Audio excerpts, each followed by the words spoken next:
so we can bring our guest up. Oil. What's oil's next big move? I think oil will rescind back to where it should after maybe 60 or 70 days. The same ones to invest in are Exxon, Chevron. Those legacy companies won't change. Don't change your plan according to the Iran conflict or what's going on in the Strait of Hormuz. Back to you guys. Appreciate it. Best bank to own? JP. I like JP Morgan a lot. And Goldman Sachs. Bank of America. I like Brian Moynihan as the CEO. I wish he was elsewhere, but I wouldn't invest in Bank of America. I know it's a big week for earnings. I would not touch Wells Fargo personally with a 100-foot pole. So JP Morgan and Goldman Sachs are the two that I will lean on. JP is the unanimous decision. Yeah, that would be my first choice. I always like to throw a sleeper. And I think I gave it away maybe last year, but it's performed pretty well. Citi. Keep your eye on Citi. Your Citi's solid. Keep your eye on that. Yeah. Turbulent. Post 2008, turbulent. It's a classic case of building a base, though, and then once it finally broke out, it went up to the upside. But, man, for those 5 or 6 years or 7 years that it was like at the same price, oh, my God.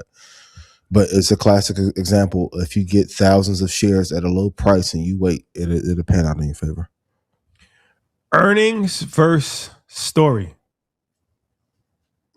Go ahead, Troy? I want to ask you, do you think in the second half of the year, do you think more investors are going to focus on earnings and free cash flow, or more so on the story that's there outside of the memory space?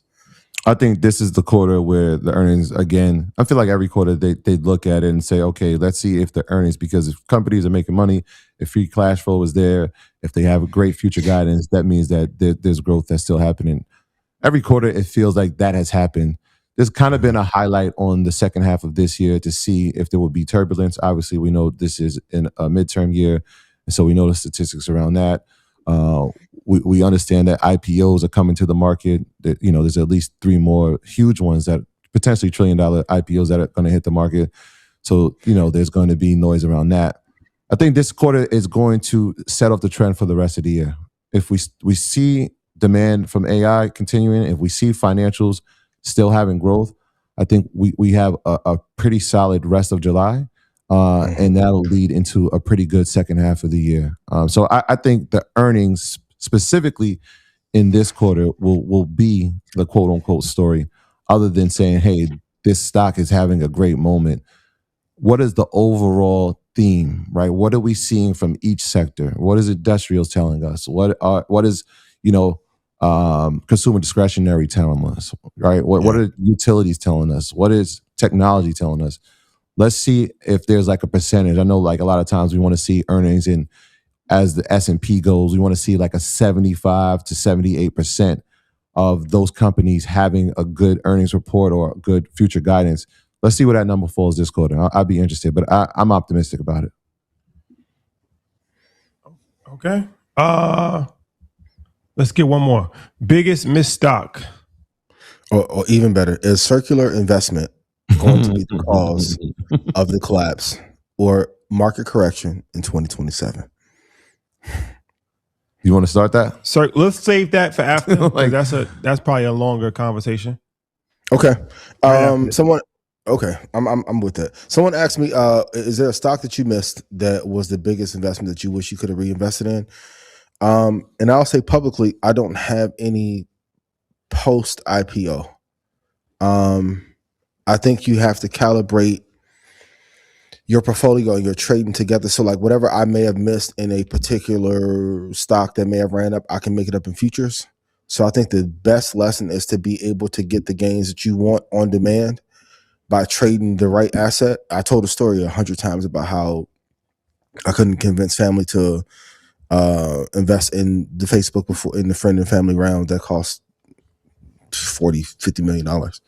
But post that, I haven't had any. And I think with futures, or whether you use options to express it, like you have to know how to be able to get 1,000-2,000% return on your own. So you're not waiting or chasing a bunch of stocks. But if you have the right companies in your portfolio, you really don't feel like you missed out on a hell of a lot. But do you guys have one that you missed out on that you wish you could have invested in? Yeah, I spoke about it, I think last week or maybe a few weeks ago. Last week. Western Digital?